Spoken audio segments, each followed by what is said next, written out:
আমাৰ ঘৰত কাম কৰা মানুহৰ অভাৱ নাই। দেখিছেনে 9 মাহ 9 মহীয়া হৈছে বুলি কোনে ক'ব বাৰু। আপোনালোকৰ ঘৰত হয়নে নহয়? আমাৰ চাওক দাদাকৰ কিতাপ কেনেকৈ পেলাইছে।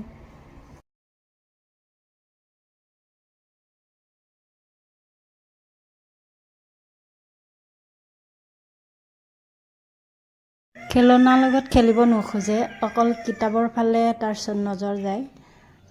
এয়াই আৰু তাৰ খেলা।